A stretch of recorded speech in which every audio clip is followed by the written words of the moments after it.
You're listening to Bookmark, 30-Man Bookshelf, a BetweenThoughts production, where we quietly turn pages and let powerful ideas seduce the mind. Today we're stepping into a truly captivating work, Robert Greene's The Art of Seduction. It really is captivating. It's one of those books that it feels different just holding it, doesn't it? It absolutely does. It's not merely a book one reads, it's a book one feels. Greene, as you probably know from his other work, has this very distinctive, sometimes provocative way of looking at power, psychology. And human behavior, yeah. Very provocative. And in this deep dive into his material, he definitely doesn't shy away from exploring these timeless, often really subtle ways human desires and influence, how they intertwine. Exactly. And it's important to frame it, I think. We're not really talking about manipulation in that kind of crude, everyday sense. No, not at all. It's more about carefully turning the pages, sort of extracting the essence of what makes human connection and influence too so compelling, and sometimes, yeah, startlingly insightful. It can be quite confronting, some of it. It can. So our mission, as always, is to navigate these ideas, help you understand what's key in the source material we're looking at. Let's just allow the ideas to gently pull us in, maybe without revealing everything all at once. Sounds like a plan. Gently pulling us in. I like that. Okay, so let's begin with a core seduction principle, maybe the foundational one. Greene starts by saying seduction isn't primarily about, physical beauty or big overt actions. Right. It's not about the grand gesture, necessarily. Instead, it's profoundly about presence and a deep, almost intuitive understanding of human psychology. It goes way beyond the surface. That's precisely it. And what's so fascinating, I think, is Greene's insistence that seduction is, at its heart, a game of psychology. Not just looks, not just luck. A game. Interesting way to put it. Yeah, and he argues it's a game that's accessible to pretty much anyone who takes the time to learn the, let's say, unspoken rules, to see the world through a seducer's eyes. So it's learnable. That's the claim. It's less about fundamentally changing who you are deep down your core personality, and much more about subtly shifting how other people perceive you. Ah, perception. Okay. And maybe even more importantly, how they perceive themselves when they're around you. It's an internal shift in perspective first, which then creates this powerful, often irresistible external effect. That makes a lot of sense. It's not about faking it, maybe, but about presenting differently. Kind of. It ties directly into Greene's view of human nature itself. He argues pretty convincingly, I think, that most people feel trapped. Trapped? How so? In limited roles. The roles society expects them to play. A job title, a family role, certain expectations. We're often bound by these things, day in, day out. The daily grind. Exactly. And because of that, we're almost instinctively drawn to people who seem more fluid. Fluid. Yeah, people who seem to effortlessly create their own persona, who aren't bound by those conventional rules. Seducers, in this view, are like master actors. Actors, okay. They take real pleasure in assuming different roles. They aren't weighed down by this constant need to be themselves or always seem natural. And that very fluidity, that freedom, is part of what makes them so beguiling. So it's the escape they represent, maybe? Partly, yeah. And at the core of this whole philosophy in The Art of Seduction is this belief that people actually yearn for illusion, for fantasy, for play, maybe even more than they yearn for just stark reality. That's a big claim. More than reality. It is. Seduction, in Greene's words, becomes a kind of theater in real life. It's this beautifully orchestrated space where illusion and reality can sort of dance together. That image really resonates, and it makes me think of that Nietzsche quote Greene uses. Oh, yeah. Which one? Whatever is done from love always occurs beyond good and evil. It kind of thinks that when you're under that spell, normal rules, normal judgments, they just get suspended. Exactly. It allows for something else, maybe something more primal, to emerge. So, given this psychological foundation, the big question is, how? If it's so subtle, so psychological, how do you even start without being totally obvious and just clumsy? Right, because direct approaches, especially early on, Greene says they almost always stir up resistance. People naturally build walls when they feel pushed or, obviously pursued. Makes sense. Defenses go up. Totally. So seduction, by its nature, has to start at an angle, indirectly, gradually, almost imperceptibly. So the target only slowly becomes aware of your presence, your influence. Okay, at an angle. What might that look like in practice? Well, there are loads of ways. It could be just haunting the periphery of someone's life, letting them notice you again and again, but without you ever making a direct approach. Just being there. Kinda. Or maybe approaching through a third party.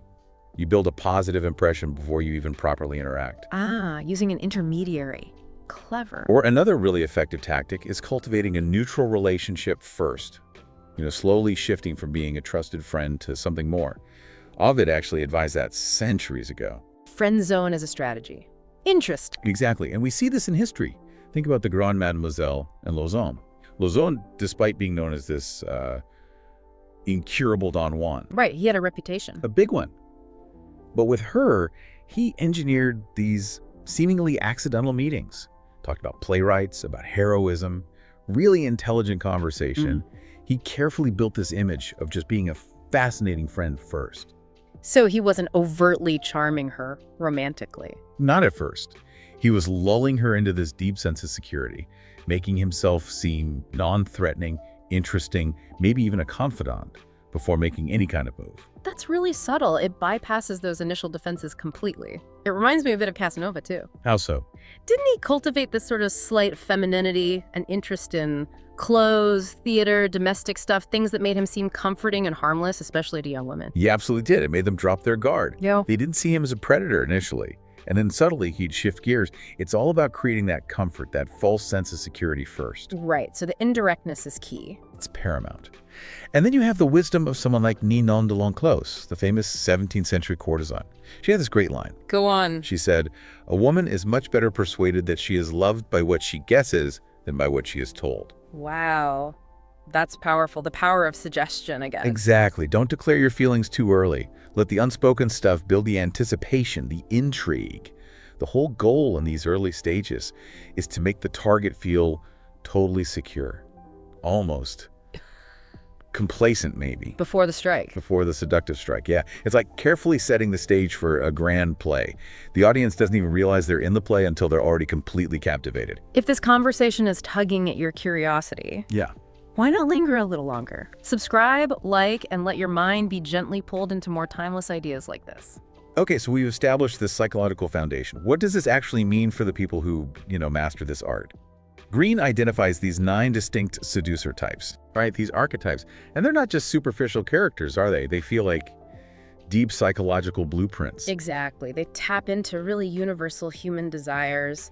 Let's maybe explore a few of these. They're fascinating. Absolutely. Where should we start? Maybe with the dandy. The dandy. Okay, tell us about them. Well, the dandy is really captivating because they embody that very freedom and fluidity we were just talking about. The freedom we crave, but often feel we can't achieve ourselves. So they represent escape again. In a way, yes. Their core trait is this almost shocking fluidity in their persona. You just can't categorize them easily. They deliberately play with masculinity and femininity. Blurring the lines. Completely. Creating this startling physical image that's entirely their own creation. Pure self-invention. And people are drawn to that because it hints at this desired freedom, this way out of the stifling roles society puts on us. Can you give an example? Oscar Wilde is the classic dandy, isn't he? Arguably more famous for his public persona. I have nothing to declare except my genius, than even for his writing. He was a performance. Totally. Yeah. A master of self-creation. Or think about Lou Andrea Salome, her strange mix of independent, analytical, almost masculine qualities, combined with beauty and flirtatiousness. It confused people. Confused and excited them. Intellectual giants like Nietzsche and Ree were captivated precisely because she was so ambiguous, so alluring, defying easy labels. She stirred up their repressed stuff. And Rudolph Valentino, the silent film star. Another great example. He captivated women not just with looks, but with this graceful, delicate, almost feminine poise. But combined with an air of control, even a hint of cruelty. That mix again. That specific mix, yeah. Especially in films like The Four Horsemen of the Apocalypse. It was that blend, enticing yet elusive, striking looks, but a cool manner that made him utterly beguiling. Absolutely. That blend is key. It suggests a world where you can be more than just one thing. It's liberating, isn't it? That promise is irresistible for many. Definitely. It taps into a deep desire. Okay, building on that idea image, let's look at the next archetype. The star. Ah, the star. They offer a different kind of escape, don't they? An escape from the harshness of daily life, feeding our need for fantasies and dreams. So how do they do that? What's their core trait? They stand out with a distinctive style, it's crucial, but they deliberately remain kind of vague. ethereal, distant. Not fully graspable. Exactly. This dreamlike quality works on our unconscious. Yeah. It allows us to project our own desires onto them. Think of Marilyn Monroe. Of course. The studios initially thought she wasn't pretty enough. Can you believe it? But her walk, that infamous walk. Right, that mix of innocence and sex. It made audiences go wild.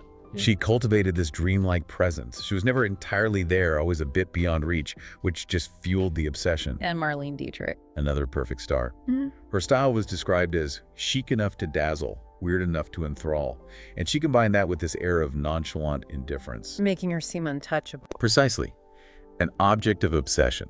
Someone said her face was like a beautiful empty house waiting for carpets and pictures. It had all possibilities. She invited projection, a blank canvas. Wow. And this applies beyond Hollywood, right? You mentioned JFK. Absolutely. Kennedy projected star quality and mythic story. His looks, his self-presentation, those heroic fantasies of the new frontier.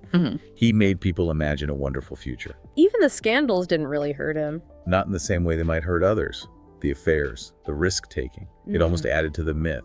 He remained the star, elusive, larger than life. He let people dream through him. So, connecting this back, the star creates obsession by being elusive, hinting at more, letting us project. Exactly. And that raises a really interesting question. How do you actually do that? How do you cultivate intense fascination while staying inaccessible? It's this delicate dance. Presence and absence. Suggestion, not revelation. Sparking the target's internal world rather than fully satisfying it. It's counterintuitive, but incredibly powerful. That's a really crucial point, that balance. Okay, let's shift gears to a very different archetype, the natural. Ah, yes. The natural taps into something else entirely. Those deep, often repressed desires for innocence, spontaneity, maybe authenticity. Things we feel we've lost as adults. Pretty much. Qualities we feel got compromised by life. The natural's core trait is appearing childlike, innocent, spontaneous, open. They remind us of lost youth, a simpler time. And that evokes sympathy. Sympathy, laughter, definitely. It appeals deeply to our protective instincts. Think of Charlie Chaplin. The little tramp. Exactly. His pathetic naivete, seeing the world through a child's eyes. Even his physical smallness against bigger actors reinforced that helpless, almost infant role. It made him uniquely endearing, seductive in a totally different way. And Josephine Baker. She embodied it too. Her refusal to compromise, her lack of pretension, this almost oblivious attitude to ugliness. It made her seem so authentic, so natural. The jaded French public adored her for it. She felt like unvarnished truth. Wasn't an act, Yeah. or was it? That's the question with all these archetypes, isn't it? How much is conscious? How much is innate? But the effect was naturalness, and even in politics or court life. George Villiers, the Duke of Buckingham? With King James I? Yes. His angelic face, his charmingly childish manner, captivated the king. He supplanted a longtime favorite just by presenting this refreshing, seemingly innocent contrast. So the natural leverages our desire to protect. Yeah, Or parent. it does. But Greene suggests it can also tap into something more complex, often unconscious. Even the desire to corrupt. Oh, interesting. It taps into deep, often unacknowledged erotic feelings by positioning the seducer as this vulnerable yet enticing childlike figure. The innocence disarms, but the vulnerability stirs other desires. It's subtle but potent. Okay, let's move to a different kind of power altogether, the charismatic. Right.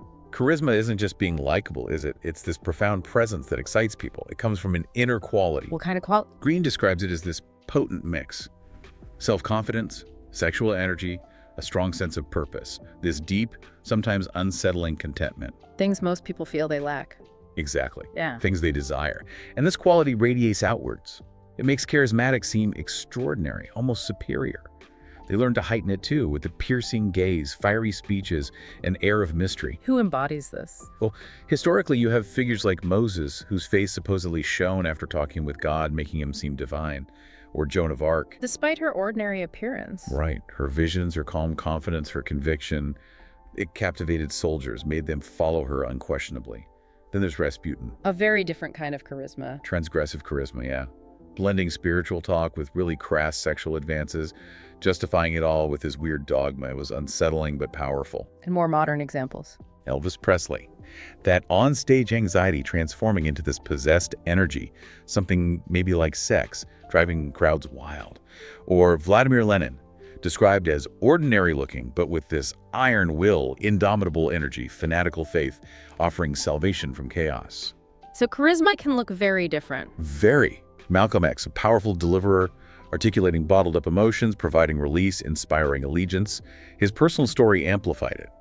Charles de Gaulle, using his old uniform to evoke France's heroic past, becoming a savior figure. So this raises a question Greene explores, right? No. How do you cultivate that intense presence but stay detached enough to manage it? It's a paradox, isn't it? Greene suggests charisma relies heavily on perceived success and confidence. The best way to maintain it after the initial impact is actually to be quite practical, even cautious. Really? Cautious? In action, yes. While maintaining the aura, it's about being seen as a force, but a reliable one. The detachment keeps the aura alive, prevents them from becoming too predictable. Okay, next archetype. The siren. This one feels ancient. It is an archetype of irresistible, often dangerous allure. The siren's core trait: abundant sexual energy, the ability to make men pursue feverishly, losing control, often with that dangerous edge. So it's not just sex appeal. No, it's more. She's elusive, distant, a fantasy come to life. And she matters because she stimulates this desire for something more than just sex. The chance to possess a fantasy, escape the mundane. Sirens pull men away from their ordinary worlds. Cleopatra is the classic example. Absolutely. Her charm, her voice, her sheer force of personality laid everyone under her spell. Lured Caesar down the Nile, indulged Mark Antony's weaknesses. Instant confused them. Exactly. With cold indifference after pleasure, forcing them to pursue her relentlessly, making powerful men slaves of a woman. And the mythological sirens. Their sweet tones filled hearts with longing. They represent that immediate attraction, a voice, a scent that bypasses logic, goes straight for desire. No reasoning, just raw temptation. So what's fascinating here is how the siren uses more than just looks. Much more. It's a blend of veiled charms, strategic refusal, cultivating the target's imagination. Greene says they arouse and direct desires as they pleased. It's about making the target believe the pursuit is their own idea, masking the manipulation. The chase becomes the drug. Precisely. The more unattainable, the more desirable. Okay, let's switch to the male counterpart, perhaps. The rake. Ah, the rake. Defined by insatiable adoration and, crucially, a reputation for pleasure. Insatiable desire is the core trait. Yes, an almost uncontrollable desire for the opposite sex. But it's infectious, this longing. It draws people in. They're masters of seductive language, eloquent, charming, and they consciously embrace a bad name. A bad reputation, how does that help? Because they offer the forbidden, the dangerous, the thrilling escape from convention and boring routine. They represent release. Okay, examples. The Duc de Richelieu. Devilishly handsome, impudent, witty. His uncontrollable devotion to pleasure, his disdain for convention made him irresistible. His public conquest spurred competitive desire in other women. They wanted to be the one to capture him. Or just experience him.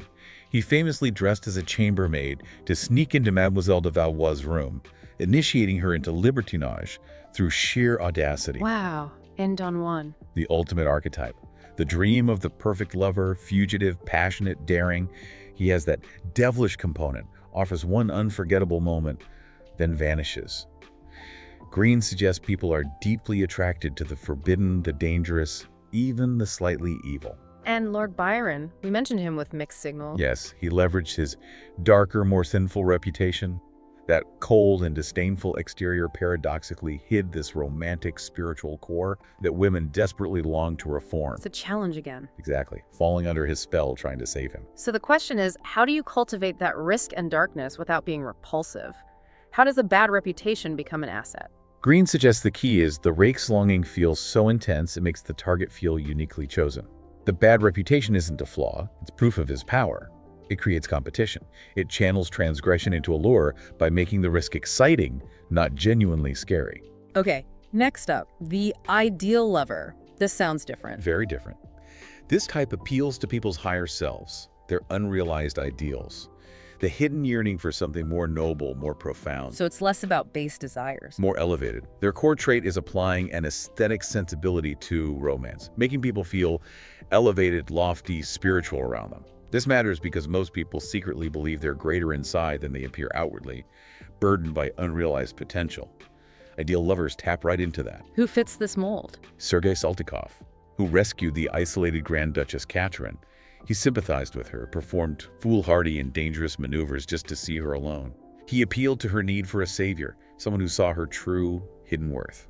And Tulia d'Aragona, the courtesan. Yes, she cultivated this reputation as a poet and philosopher, creating the ideal of a Madonna whore, sexual, yes, but also spiritual, innocent. Her homes were pleasure palaces filled with art, books, appealing to men wanting high culture and sensuality. A sophisticated blend. Very. And JFK, again, played this on a mass scale, appealing to America's lost ideals, the pioneer spirit, the new frontier, sparking this uniting sense of mission. People literally fell in love with the idea he represented. Even Talleyrand with Napoleon. A political example, Talleyrand embodied the aristocratic qualities Napoleon admired but lacked. He threw this lavish party that subtly sparked Napoleon's imperial ambitions. He offered Napoleon a glimpse of the ideal he secretly craved. So what's the catch here? It sounds almost perfect. The catch is the balance. It's precarious. Yeah. The illusion must not be broken by reality. Like Tulia or Casanova, the best ideal lovers often leave before reality can dull a person's perfection. They preserve the fantasy. Leave them wanting more, literally. Exactly. Keep them chasing the illusion, not disillusioned by the reality.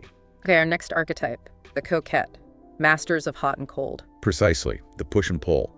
Their core trait is self-sufficiency. This fascinating coolness at their core makes them seem intriguing, maybe a bit unapproachable. So they're not trying to please. Not directly. They masterfully give pleasure and strategically withdraw it, keeping the target constantly off balance. And this is so effective because once we taste pleasure, we desperately want to repeat it. The withdrawal creates craving. Intense craving. The alternation of warmth and cold creates huge tension and attachment. It binds the target in this cycle of hope and anxiety. Yang Kuei-fei, who enslaved Emperor Ming Huang with this pattern of kindness and bitterness, using tears, anger, driving him to distraction, ultimately ruining his kingdom. Wow. Destructive? It can be. Yeah. Madame Recamier combined an angelic face, appealing to paternal instincts with flirtatious looks, wild dancing, sudden gaiety, an enigma. Men became obsessed, especially from afar. She was the queen of the calculate effect, never fully committing. Holding back. Always. Even Andy Warhol, surprisingly. His withdrawal, his passivity after trying aggression, showed the power of just, not engaging directly. His enigmatic nature, his impersonations kept him elusive. A blank screen for others' desires. And Lou Andre Salome again. Her distance, her lack of response to compliments, despite her intelligence.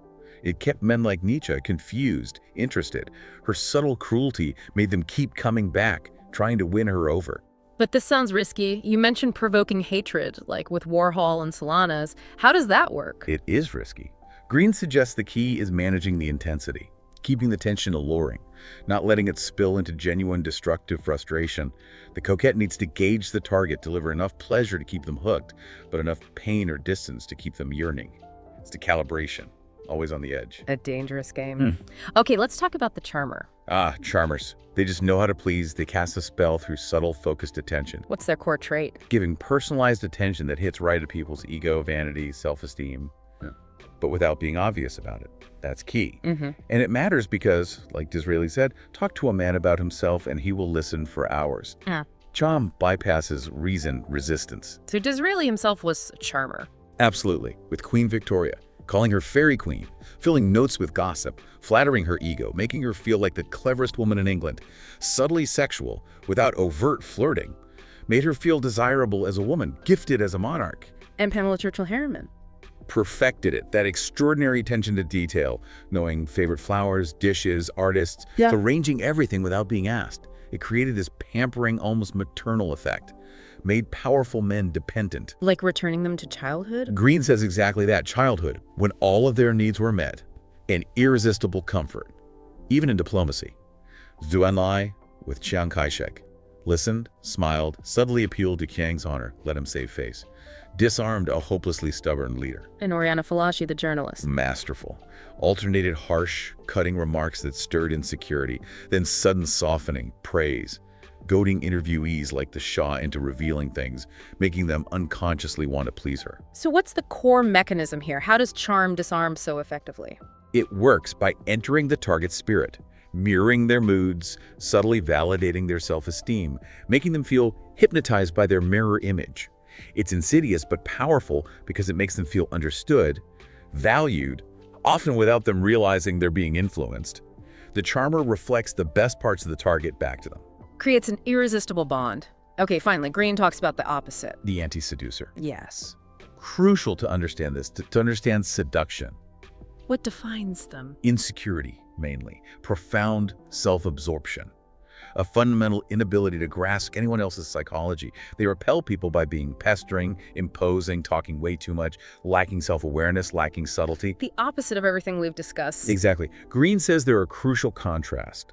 Remind us what to root out in ourselves and what to recognize and avoid in others. There's no pleasure or profit in dealing with them. Claudius, the Roman emperor, his insensitivity, his inattentiveness, it led his worth to despise him. Shows the danger of just not paying attention. A cautionary tale. Definitely. They're the mirror image of everything a seducer aims to be. Okay, so we've explored these fascinating archetypes, but Greene goes further, right? He outlines specific strategies, a kind of tactical playbook to deepen the effect. He does. And what makes this part so beguiling, I think, is how calculated these actions can be. Yet, when done well, they seem completely natural, like those whispers of power just happening invisibly. So what's the first seduction principle in this playbook? A key one is to send mixed signals, consciously showing contradictory qualities to create that enigmatic, intriguing aura we touched on earlier. Like being tough but tender, spiritual but earthly. Exactly. Innocent yet cunning. That mix suggests hidden depth, complexity. It fascinates people, draws them in, even as it confuses them slightly. And it matters because most people are just too obvious, too predictable. Being hard to figure out keeps them interested. It stirs sustained interest, keeps the target guessing, constantly trying to reconcile the conflicting signals. Lord Byron, again, is a perfect example. His cold exterior hiding a romantic side. Right. That dual nature created this powerful magnetism. Women believed they could be the one to reform him, uncover the real man beneath. That hope, fueled by the ambiguity, made them invest deeply, fall under his spell. That elusive quality is definitely vital. It's like a puzzle they need to solve. Okay, next principle. Poeticize your presence. This is about remaining elusive, alternating exciting presence with cool distance. Playing hard to get, basically. It's more sophisticated than that. It's about preventing familiarity, preventing overexposure. You associate yourself with poetic images, objects. So when they think of you, they see you through this idealized halo, almost a dream. So absence makes the heart grow fonder and fantasize. Precisely. The more you figure in their minds through absence as much as presence, the more they envelop you in fantasies when you're not physically there. Eva Peron mastered this on a huge scale. Her dramatic, poetic presence, the tailored suits, her face on buildings combined with this elusive distance. You couldn't know her personally. She became a symbol. People fantasized about what she was really like, projecting their desires onto her myth. She existed more in their minds than in reality. Powerfully seductive. Okay, next tactic. Disarm through strategic weakness and vulnerability. This sounds counterintuitive. It does, but it's clever. Too much obvious maneuvering raises suspicion. So a brilliant way to cover your tracks is to make the other person feel superior, stronger. How? By seeming weak yourself. Exactly. If you seem weak, vulnerable, totally enthralled by them, maybe even unable to control yourself, it makes your actions seem more natural, less calculated. Think physical weakness, tears, shyness, paleness. You play the victim temporarily. And that turns sympathy into love. It can powerfully transform sympathy into deep affection, even love. Look at Valmont in Dangerous Liaisons. The ultimate manipulator. He masterfully positioned himself as the weak one, the seduced, the victim. Used feigned emotion paleness from partying too hard, confessing his charity work to elicit pity, concern, which then morphed into love. He seemed almost like a woman, tender, susceptible compared to the cold président. Making himself seem less threatening. Exactly. Or Juliette Drouet with Victor Hugo. Never judged him, mothered him constantly. He became a wailing infant if she threatened to leave. Her power came through that parental bond she created. And Disraeli in Parliament. Played the victim. Soaked up attacks from opponents, which counterintuitively rallied public sympathy to him. Made him look like the underdog needing protection, laying the groundwork for his political seduction. So there's a lingering lesson here about the power of calculated weakness. Use sparingly. Absolutely. Calculated tears, affected sadness. Used carefully, they induce sympathy that can transform into much deeper feelings. It triggers that protective instinct. Okay, next principle. Confuse desire and reality, the perfect illusion. This one is potent. Greene argues people spend so much time daydreaming, compensating for mundane lives, imagining adventure, success, romance. Things reality rarely delivers. Exactly. Yeah. So if you can create the powerful illusion that through you, they can actually live out those repressed dreams, you have them hooked. You aim right at their secret, thwarted wishes. Stir up uncontrollable emotions that cloud their reason. Until they can't tell what's real anymore. That's the goal. Confuse illusion and reality. Think of Pei-Pu seducing Bernard Borscott. The diplomat and the opera singer. Right. Pei-Pu planted the idea of gender impersonation with the story of the butterfly. Then once Borscott was enchanted, confessed the truth. Pei-Pu made their secret affair seem romantic and heightened, totally fantastical. Borscott accepted the illusion because he desperately wanted to believe it. And Potemkin's villages. The classic example.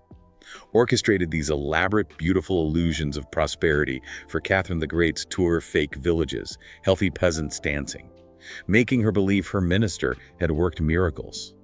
Clouded her reason with meticulously staged reality. He showed her the illusion. What makes this so beguiling, Greene says, is that uncanny effect. Yeah. Something strange yet familiar. Rooted in reality, but with this hint of the theatrical, the dreamlike. It taps into something subconscious, making the illusion feel more real than reality. Powerful stuff. Next, isolate the victim. This sounds ominous. It does sound a bit dark, yeah. But the tactic is about methodically separating the target from their normal world, making them vulnerable to your influence, your world. How do you do that? Gently take them away from their usual surroundings, friends, family, home. Give them a sense of being marginalized, in limbo, cut off from their anchors. Because an isolated person is inherently weaker, more dependent. And more easily influenced by you as their main point of contact. Exactly. Lovelace in Clarissa is the textbook example. He orchestrated her family problems, alienated her, then positioned himself as her only rescuer in London. Once she was hopelessly isolated, her feelings had to soften towards him. He was all she had. It was a calculated design. Exploiting vulnerability created by isolation. Okay, next tactic. Affect a regression. This one goes deep into psychology, tapping into those deep-rooted childhood memories, the unconscious desire for a parental figure for protection. How do you affect that? By subtly positioning the target as a needy child and placing yourself implicitly in that Oedipal triangle role, the desired parent, the protector. This is potent because unconsciously people often want to repeat or relive those deep pleasures of early childhood. Unconditional love, being cared for. Like Juliette Drouet and Victor Hugo again. Perfect example. Her unconditional love, her mothering, reduced him to a wailing infant, bound him with the illusion of recapturing lost mother love, or King James of Hearth wanting to parent George Villiers, the angelic duke, while unknowingly being controlled by the child. Even Professor Mutt, the serious schoolmaster. Greene suggests he was ripe for it. Outwardly straight-laced, but secretly longing for escape from responsibility, unconsciously seeking someone to take care of him. So the question is, how do you blend this parental thing with an erotic component that seems key to making it seductive? It's about offering that profound security and acceptance first, that disarms them, opens the door. Then you introduce a deeper, almost forbidden intimacy, blurring the lines between nurturing and desire. It's a potent mix. Okay, next up. Stir up the transgressive and taboo. This is about leading targets beyond normal social limits, venturing into forbidden territory, psychologically or morally, by hinting at a cruel or sadistic streak, maybe, showing disrespect for age gaps, marriage vows, family ties, basically exploring the dark side that society represses. And this matters because people often secretly yearn to explore those repressed impulses, naughty, rebellious, perverse streaks. The forbidden is almost always irresistible. Like Lord Byron again, with the incest theme. Exactly. His poem, The Bride of Abydos, hinted at it. Polite society shunned him, but women were paradoxically more drawn to him. The scandal intensified his allure. Or Rudolph Valentino, the sex menace tender, yet hinting at cruelty, violence, playing on that transgressive mix. And some figures were known for actual cruelty. Yes, Lola Montez, Lou Andrea Salome, known for inflicting pain using whips, being exceptionally cruel, which perversely kept targets coming back, highlighting a masochistic involvement. It doesn't always have to be dark, though. No. Josephine Baker broke taboos with her primitive dancer role, but with a light spirit. Liane de Pougy detailed her affair with another woman, calling it mystical, transcending norms, drawing attention through the transgression. So what's the underlying psychology here? Why is breaking taboos so potent? It goes back to that Freudian idea Greene keeps returning to. Some obstacle is necessary to swell the tide of the libido to its height. Taboos provide the ultimate obstacle, the friction, the danger. It swells desire, makes yielding far more thrilling, creates that addictive tension. Right, the necessary friction. Okay, next. Use spiritual lures. This strategy appeals to doubts and insecurities beyond the physical, focusing on something sublime, transcendent. How does that work in seduction? You lure targets out of their insecurities about their body, self-worth, sexuality by focusing on something spiritual. A religious experience, high art, the occult. The goal is to make the eventual sexual culmination feel like a profound spiritual union, not just physical. Why is that powerful? Because it elevates the seduction. It addresses those deep existential yearnings, and it disguises manipulations. It makes the target feel they're pursuing something noble, not just base desires. Like Rasputin mixing spirituality and sex. Masterfully, blending spiritual talk with crass advances, justifying it with dogma like, how can you repent if you have not sinned? Offering salvation through sin, highly seductive for some. Or Natalie Barney arguing lesbian love was innocent and pure, inspiring her lover to turn her apartment into a chapel for their trysts, making the physical seem sacred. So how is this potent brew of spiritual and sexual created? Making the sublime feel like, as Greene says, a mental orgasm. It's about providing an experience that resonates on multiple levels. Giving the target permission to connect desire with a higher purpose. It's the ultimate illusion. Convincing them they're pursuing not just gratification but spiritual fulfillment, and only you can provide it. You become their guide to transcendence. Wow. Okay, last tactic in this section, mix pleasure with pain. Crucial one. Being too nice all the time, it gets boring, loses its charm, becomes predictable. So you need some negativity. Strategically inflicted pain, yes. Guilt, insecurity, maybe instigating a brief breakup. The goal is to heighten the erotic charge. Make subsequent kindness or reconciliation infinitely more powerful. Like Greene says, the lower the lows you create, the greater the highs. Erotic feeling needs that tension. Can you give an example? Octavio Piquant's character, Cristeta, seducing Don Juan. She becomes forbidden fruit by appearing taken, stirring his perverse excitement for what he shouldn't have. Then she uses his jealousy, his desire for revenge to draw him back. It shows how making targets pursue you makes them feel like the aggressor. D.H. Lawrence did this too. With brutally unexpected jabs and weaknesses, calling Ivy Lowe unspontaneous, a robot, creating self-doubt. Then returning to his charming self, making her feel weak, susceptible to love. And Oriana Fallaci again. Her interviews, alternating harshness and kindness, cutting comments, stirring insecurity, then indirect praise. Made targets strive to please her like dogs, desperate for approval. So it's about deliberately creating anxiety, suspense. Exactly, to ensure the culmination of the seduction has real weight and intensity. It's not about being conventionally pleasant, it's dynamic, theatrical engagement, keeping the target emotionally invested, constantly striving, painfully aware of you. The ebb and flow keeps the current strong. Okay, we've covered principles, archetypes, tactics. Now Greene gets into the specifics of execution, right? Timing, actions. Elevating it to a real art form. This is where the magic, the whispers of power really happens. Absolutely. Moving from the initial allure to creating that lingering, almost indelible effect. One key principle here, often separating the amateur from the master, is pay attention to detail. Not just grand gestures. Often grand gestures feel suspicious, insincere maybe. Subtle gestures often charm far more powerfully because they speak to the individual. The core trait is distracting the target with lots of pleasant little rituals. Like what? Thoughtful gifts, tailored just for them. Pleasing clothes worn for their benefit. Gestures showing meticulous time, personalized attention. It engages all their senses, creates a sensual whirlpool that bypasses conscious thought. Like Pamela Churchill Harriman again. Her extraordinary attention to detail. Favorite flowers, dishes, artists. Meeting needs as if reading their mind. That pampering maternal effect. Yeah. Or Prince Genji seducing Tamagazura. How did he do it? Orchestrated everything.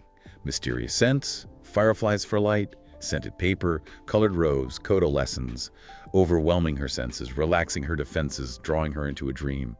Madame de Pompadour with King Louis the Gifteth too. What did she do? Constantly changing elegant costumes, new beautiful objects in her room, witty, personalized conversation, kept him captivated, dependent on her for pleasure and novelty. So there's a lingering lesson here about the power of small, tailored gestures. Definitely. Gestures that speak to individual desires create that uncanny feeling of being profoundly understood. Almost soul reading. It's intimate flattery that disarms. Okay, next principle, the soft sell. This isn't just romantic seduction. No, this is applying tactics on a mass scale. For influence, social or political power, not necessarily sex. The core trait is appearing as news, not obvious publicity. Creating attention-getting events the media picks up inadvertently. Making it seem organic. Exactly. And telling people who they are, creating a new identity or ideal they'll want to embrace. It matters because it bypasses resistance to persuasion, creates trends organically, reshapes collective perception subtly. Examples. Andrew Jackson's campaign. Democrats created this man-of-the-earth image log cabin, rough ways contrasting him with Adams' European finery. His appearances were pure theater, creating mass delirium. And Edward Bernays, Freud's nephew. The PR genius. The Torches of Freedom event. Debutantes smoking publicly on Easter Sunday, framed as fighting for gender equality, made female public smoking acceptable overnight. Wow. And Reagan. Master of the soft sell. Using carefully chosen backdrops, handicapped Olympics, elderly housing to subtly contradict policy, make people feel good through positive imagery, visuals insinuating positive emotions, even hoaxes like the Turkish Virgin of Istanbul, staged news to create fascination and sell a show. So the question is, how do you express messages through visuals that insinuate feelings rather than using logic? It's about creating an atmosphere, a feeling, an entire experience people unconsciously absorb, making them feel good about the message or person, not logically debated, emotional resonance over argument. Right. Okay, next, the art of delay and heightening tension. Not giving in too soon. Crucial for avoiding a quick, forgettable conquest. Making the target actively pursue you, invest their own energy, their desire. The core trait is deliberately holding back that pleasurable climax. To ratchet up tension. Exactly. Transforming the seduced into an active, pursuing participant. This matters because a longer, harder courtship feeds their vanity, makes the eventual surrender feel more powerful, more enduring. They feel they earned it. Like Kierkegaard's Johannes seducing Cordelia. Perfect example from literature. Started intellectually, then romantic letters, then became a little distant in person.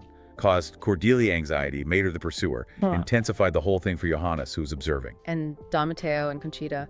Driven to limits of frustration by her flirting, teasing, suggesting intimacy but forbidding touch, made him accept her terms, practically begging. Valmont, too, after rejection, maintained distance, slowly drew the présidente back, letting her feel in control even as she succumbed. So it comes back to that idea, some obstacle is necessary to swell the tide of the libido. Exactly. Greene's phrasing of that core Freudian idea, cultivating desire through controlled frustration, making the journey as intoxicating as the destination. The harder they work, the more they value it. Okay, nearly there. The perfect climax. Right. After building all that tension, the culmination, physical or emotional, must feel earned, desired, unavoidable. How do you achieve that? Cues from your body, not words. Glowing with desire for them, making them feel they're the source of your overwhelming feeling. Let them make the first move, signal surrender. Then you swiftly take the second and third steps. It matters because physical surrender, done this way, gives a huge psychological boost to their vanity. They feel their charms overwhelmed you. Exactly. Like Madame de Lursay seducing Melchior. Revealing gown, tousled hair, heated glances, trembling voice, strategic tears. An orchestrated sensory assault, overwhelming his resistance. Made his surrender feel inevitable, desired by him. He thought he was leading, even as she pulled the strings. So the lingering lesson is about vanity again. Immense power of vanity. Delay feeds it, makes them believe their charms have unhinged you, enhances their satisfaction immensely. They take credit for your loss of control. Okay, final principle. Avoiding disenchantment, the post-seduction art, dealing with the letdown after. Crucial stage. Acknowledging that almost inevitable dip when fantasy meets reality. The core trait is fighting inertia. Continually proving yourself, stirring the plot, even reseducing to keep it fresh, exciting. Why is this so important? Prevents the target seeing you as manipulative or just. Ordinary. Prevents you getting disappointed as the initial thrill fades. It keeps the magic alive. Duke Ellington was good at this. Masterful. Managed countless affairs and breakups with theatrical touches, clever remarks, gifts, song lyrics referencing shared nights. Made each affair a heightened moment, not tawdry. Women kept coming back. And King Charles II and Nell Gwyn. Brilliant example. Nell constantly surprised him, offered fun, humor, mocked his pretentious mistresses hilariously, kept her his favorite till his death, showed how to fight the tendency to let things settle into comfort and routine, always injecting novelty, playful friction. So the bigger picture is about fighting inertia, maybe even using jealousy. Greene suggests love can increase when genuine jealousy preoccupies one of the lovers. It's about continually providing stimulus, actively fighting complacency. Recognizing that dynamic engagement, not quiet comfort, sustains fascination. The game, in a way, never really ends. Hashtag outro. Wow. So we've journeyed through this really intricate dance of the art of seduction. We've explored archetypes from, the elusive star to the daring rake, and uncovered these subtle, often invisible psychological tactics that shape human desires. It really is a world where perception, timing, and just a deep understanding of human nature, they feel like the ultimate currencies, don't they? Every gesture, potentially a whisper of power. It really makes you think. It does. And this whole exploration raises a really important question, I think, for all of us. If seduction is fundamentally this game of psychology and illusion, what does that reveal about our own deep yearning? Yearning for what? For fantasy, maybe. For escape. For a world that operates beyond good and evil, as Nietzsche put it. Perhaps the most profound seduction of all is just that of the mind itself. Quietly turning pages, letting powerful ideas gently pull us in. That's a beautiful thought to end on. If this conversation is tugging at your curiosity, why not linger a little longer? Subscribe, like, and let your mind be gently pulled into more timeless ideas like this. Thank you for joining us on this journey through today's book. This was Bookmark, your 30-minute bookshelf summary, brought to you by Between Thoughts. We hope it brought you clarity, calm, and a little spark of inspiration. New episodes drop regularly, so stay tuned, stay curious, and keep turning the pages one thought at a time. Until next time, take care and keep growing.